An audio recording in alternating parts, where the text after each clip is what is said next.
শহরটি বাংলাদেশে অবস্থিত, যার নাম ঢাকা। বিশ্বের সবচেয়ে জনসংখ্যার ঘনত্ব ঠিক এইখানেই আছে। এখানে জনসংখ্যা 21 মিলিয়ন।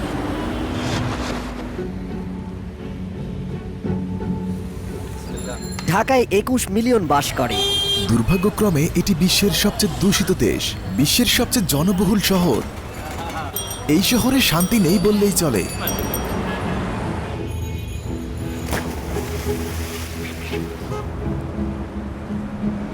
তবে এখানকার মানুষ বেশ অতিথিপরায়ণ।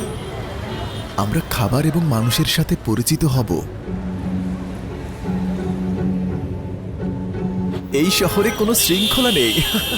সে মাত্রই আমার সামনে একজনকে আঘাত করলো।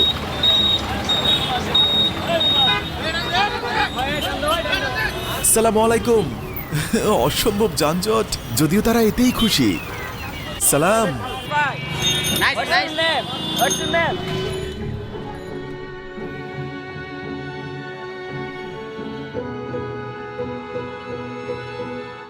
আমি এখন বাংলাদেশি হব। তিনি এখন একটি পাঞ্জাবি পরবেন এবং আমি সত্যি আনন্দিত।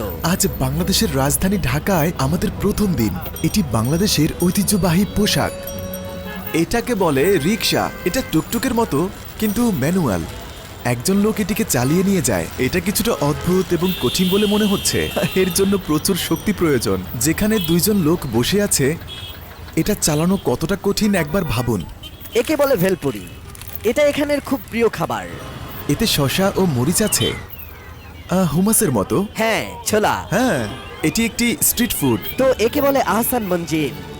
মূলত ঢাকার যে নবাব ছিলেন, তিনি এখানে থাকতেন। এটি ছিল তার সরকারি ভবন। এটি মূলত একটি প্রাসাদ। এর নাম আহসান মঞ্জিল। গোলাপি রঙের এই ভবনটি একটি সংসদ ভবন ছিল। এটি একটি প্রাসাদ। বুড়িগঙ্গা নদীর তীরে একটি গোলাপি আইকন। এটা ব্রিটিশ আমলে নির্মিত। যখন তারা ভারত ও পাকিস্তানের সাথে এই দেশ শাসন করেছিল, এই সব এক দেশ ছিল। তবে ব্রিটিশরা যখন চলে গেল, তখন তারা আলাদা হয়ে গেল এবং তাদের সংখ্যাগরিষ্ঠ মানুষের ধর্ম দ্বারা বিভক্ত করা হলো। এই দেশকে বাংলাদেশ করার আগে একে বলা হতো পূর্ব পাকিস্তান। ভাবুন, এই দেশ 1971 সালে স্বাধীনতা লাভ করে। বাংলাদেশ 1971 সালে স্বাধীনতা লাভ করে। এই দেশ 1955 সাল থেকে 1971 সাল পর্যন্ত পূর্ব পাকিস্তান নামে পরিচিত ছিল। ব্রিটিশরা চলে গেলে তারা তাদের ইচ্ছা মতো সীমানা ভাগ করেছে। তারা ধর্মের ভিত্তিতে এটি ভাগ করেছে।